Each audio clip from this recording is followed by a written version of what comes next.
The Andragogy Files, Unlocking the Art and the Science of Adult Learning. Hello and welcome. I wanted to talk to you this week about leading with love, which we spoke about last week, but I wanted to take it on a step further this week and look at assessment with love.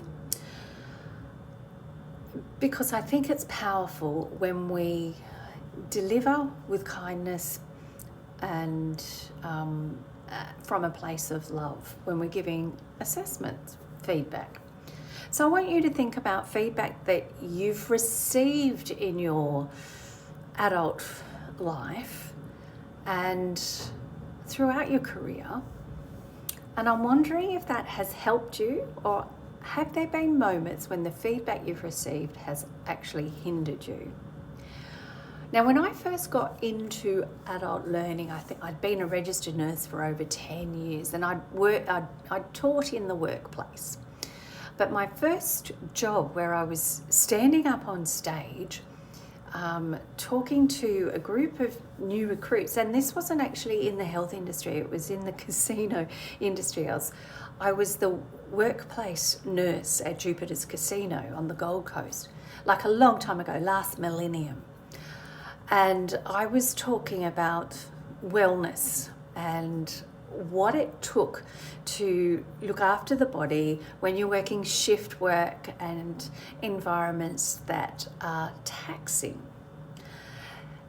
My delivery, my talk was terrible.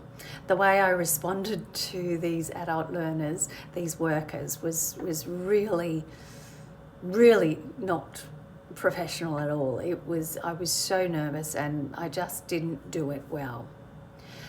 Anyway, my supervisor came to find me after, but I could see her face drop. They had such high expectations for what I could achieve as an educator because they knew my knowledge, but the delivery was just terrible and I knew I needed to receive that feedback. But in that moment, I was feeling so terrible.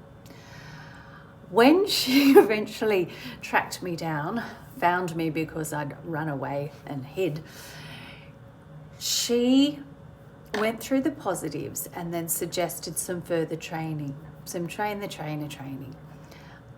And it made me feel worthy, but it also made me feel a bit ridiculous for having run away.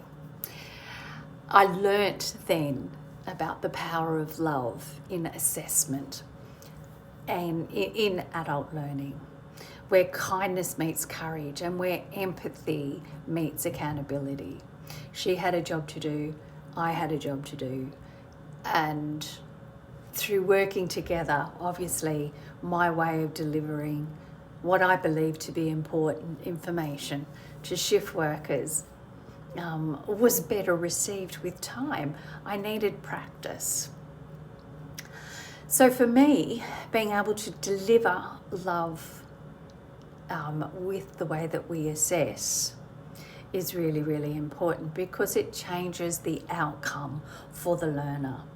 So what does love look like when we are delivering our feedback? For me, it looks like honesty. Love is learning with warmth and support, plus honesty, clarity, and courage.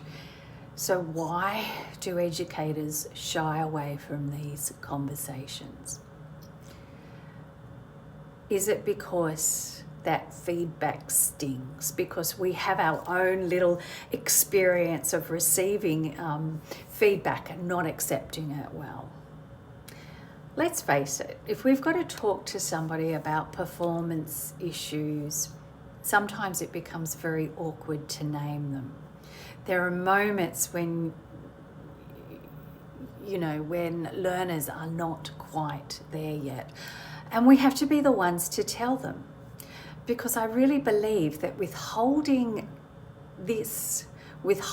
honesty is actually withholding growth. Teaching is about respecting the individual and respecting adults enough to be real with them. So we do need to assess with love. And what does that mean? That means speaking with truth, to be direct, but to be kind. It's feedback that builds, not breaks people. Accountability and empathy can coexist and needs to coexist in the way that we assess and the feedback that we give. We need to see correction as care, not criticism. Because with the criticism that harms, criticism is necessary, but the way we deliver it means, it decides whether we're doing it with care or with harm. I hope this is all making sense to you.